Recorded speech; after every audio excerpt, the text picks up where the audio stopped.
Sumérgete en la palabra de Dios. Cava un poco más profundo.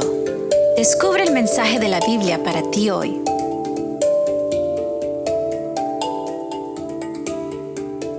Hola amigos, bienvenidos nuevamente a Profundizar. Estoy muy contento de poder compartir con ustedes nuevamente de la palabra del Señor. Y hoy el tema se titula El fundamento de la aceptación. Con esto comencemos el estudio haciendo una oración para que Dios nos dirija al abrir su palabra.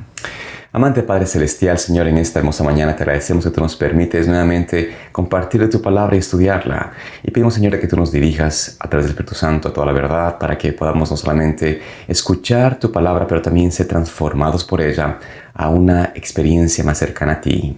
Pedimos todo eso, Señor, en el mérito de Jesús. Amén. Vamos entonces en esta mañana a compartir acerca de lo que significa realmente este fundamento de la aceptación. Es algo que realmente como seres humanos, como pueblo de Dios, como adventistas, muchas veces carecemos.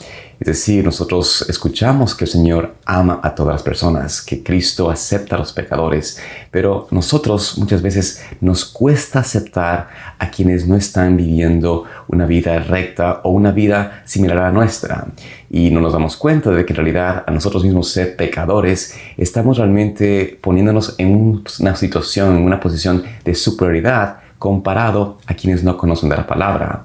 Y Cristo nos está invitando a que, al igual que Él, miremos a cada persona de una forma diferente. Como nos dice el libro de Romanos, capítulo 15, versículo 7. Por tanto, recíbanse unos a otros como Cristo los recibió para la gloria de Dios. Notamos aquí como la palabra de Dios nos está invitando a recordar que nosotros somos llamados a recibir, es decir, a mirar a las personas como Cristo las mira, como Cristo nos miró a nosotros, como Cristo nos recibió a nosotros. Si Cristo nos recibió siendo pecadores, siendo todavía enemigos de Dios, ¿cuánto más nosotros tenemos que tener ese amor con otros pecadores, con otros que están en las tinieblas, con los que no conocen de Cristo? Tenemos que tener un espíritu de aceptación, de recibirlos, de amarlos, de quererlos en la condición en que están. Esto no quiere decir que vamos a aceptar su vida como algo correcto, como algo bueno. No es tampoco pasar por alto los errores o los pecados o la falsa doctrina en la cual están.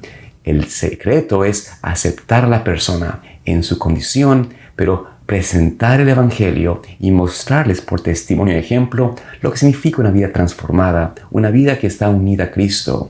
Ese ejemplo, ese principio de mostrar el testimonio o la palabra de Dios en una forma testificada hará mucho mayor poder que simplemente hablarles acerca de la palabra de Dios. Hay que tener una experiencia con Cristo para que puedan ver entonces a Cristo en nosotros. Y cuando tenemos ese sentido, esa misión en nuestra mente de que somos realmente una carta abierta a los hombres, que debemos ser un reflejo de nuestro amado Señor Jesucristo, veremos entonces cómo el trabajo, cómo el esfuerzo que uno realmente hace hacia las personas es recompensada con una aceptación de la palabra de Dios. Y esto hará que nosotros entonces tengamos una evidencia tangible de que Cristo y su palabra es realmente el camino a la victoria, el camino de la vida. Las personas podrán mirar a nosotros como alguien a quien imitar, porque habrán visto el amor de Dios fluyente a través de nosotros. Y por eso Cristo nos invita en Efesios capítulo 4, versículo 32. Más bien, sean bondadosos y misericordiosos los unos con los otros, perdonándose unos a otros como Dios también los perdonó a ustedes en Cristo. Es así como el Señor nos invita a amarnos, a ser bondadosos, a perdonarnos unos a otros. Cuando tenemos ese espíritu, esa visión, ese concepto de perdonarnos unos a otros, de ser bondadosos unos a otros, de tener ese amor genuino entre hermanos, entonces realmente tendremos una evidencia tangible de que Cristo ha hecho en nosotros tanto el querer como el hacer. Y esta evidencia se va a transformar en alcanzar muchas personas para Cristo. Como hablábamos el día de ayer, el problema radica en que nosotros no presentamos esa verdad, esa palabra de Dios con amor y no vivimos en un espíritu de aceptación, de recibir a las personas en su condición y de perdonarlas y llevarlas al conocimiento de Dios a través de la palabra de Dios, de realmente no en mostrar esa unión con Cristo, cómo la vida puede ser mucho mejor, mucho más alegre, mucho más llevadera, aún las tribulaciones, porque con Cristo todo lo podemos. Esta unión al Señor Jesús que no ha sido realmente una experiencia en nosotros, es lo que carece, es lo que ha hecho que nosotros fracasemos en el Evangelio. Pero el Señor nos invita, y al igual que el pecador más acérrimo, el que está separado de Dios, Cristo nos invita a nosotros a considerar nuestro camino, a recordar que podemos volvernos al Señor y recibir de Cristo una bendición, un nuevo espíritu, un nuevo ánimo, una nueva experiencia.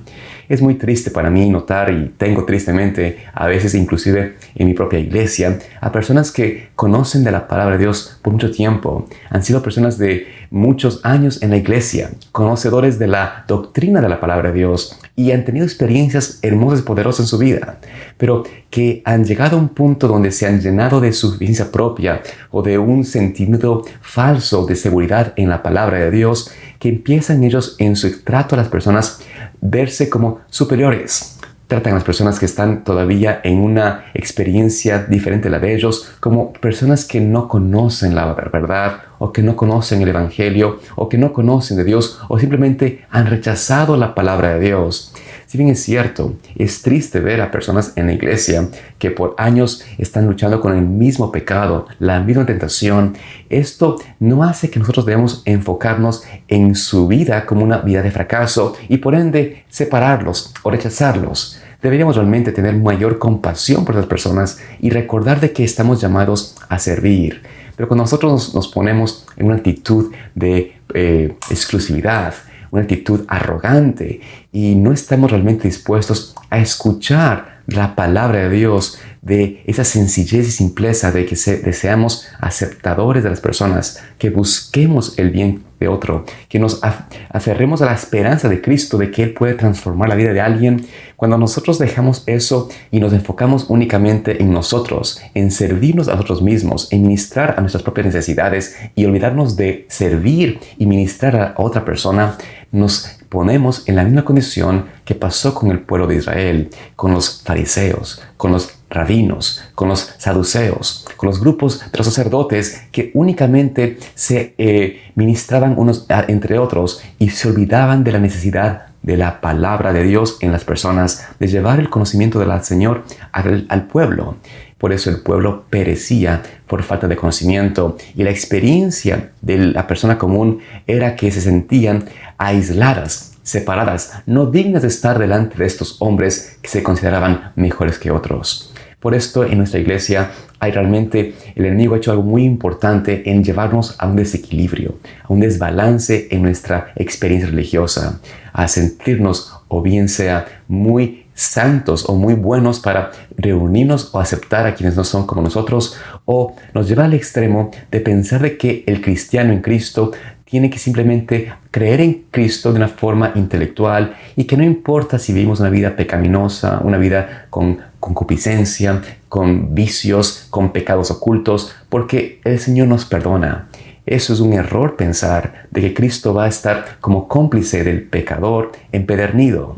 Cristo nos acepta tal cual somos, pero nos presenta la verdad para transformarnos a su imagen. Y como hablábamos, los que se sienten que ya han sido realmente mejores cristianos porque han vivido una vida apartada del mal, esas personas, si no están realmente activamente ministrando y mostrando el amor de Dios a otro, son igual de pecadores que los que están abiertamente en el pecado, porque el corazón egoísta, el corazón orgulloso, el corazón que se siente mejor que otro, es un corazón abominable ante la vista de Dios. Y en ese sentido, ambos extremos en la iglesia que se presentan y estamos viviendo, esos extremos nos llevan a un desequilibrio, a mostrar el Evangelio de una forma pobre al mundo. Y por eso el Señor nos invita a nosotros a comprender lo que nos dice Romanos capítulo 5, versículos 6 en adelante, donde nos dice: porque aun siendo nosotros débiles, a su tiempo Cristo murió por los impíos. Difícilmente muere alguno por un justo. Con todo, podría ser que alguno osara morir por el bueno. Pero Dios demuestra su amor para con nosotros en que, siendo aún pecadores, Cristo murió por nosotros. Luego, siendo ya justificados por su sangre, ¿cuánto más por medio de él seremos salvos de la ira? Porque si cuando éramos enemigos fuimos reconciliados con Dios por la muerte de su Hijo, ¿cuánto más, ya reconciliados, seremos salvos por su vida? Vemos en esos versículos el poder real de la palabra de Dios, del Evangelio de Cristo. Él murió por nosotros y mostró su amor siendo nosotros pecadores, siendo nosotros no dignos de recibir ese amor de Dios. Éramos enemigos de Dios, pero Cristo nos muestra de que Él murió por nosotros siendo sus enemigos, siendo aún pecadores. Y Cristo nos muestra de que a través de su muerte nos reconcilia a Cristo, pero a través de su vida, de su victoria, Él nos hace semejantes a Él. Por eso el Evangelio de Cristo, el poder de Dios, es no solamente de perdonarnos, no solamente de reconciliarnos, no solamente de declararnos justos, pero de hacernos justos, de transformarnos conforme a su gracia. Y este precioso Evangelio, esta verdad real, tenemos que vivirla, experimentarla y presentarla al mundo en nuestras propias vidas.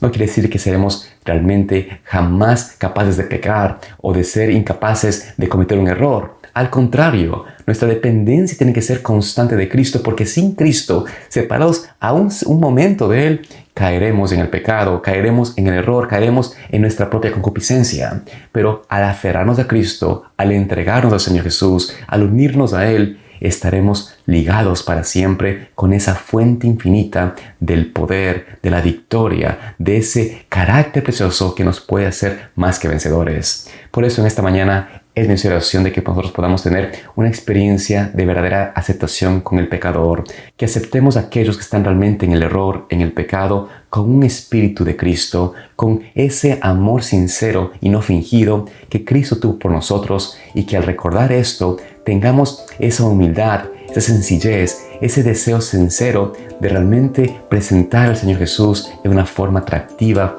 a quienes están en tinieblas, a quienes están tal vez en el error. Y a través de ese ejemplo, Cristo será exaltado, Cristo será realmente alabado, porque verán las personas a Cristo en nosotros, esa esperanza de gloria. Que Dios te bendiga en este día. Espero verte aquí también mañana para seguir sabiendo más de la palabra de Dios. Dios te guarde. Profundizar es una producción de Pathway to Paradise Ministries.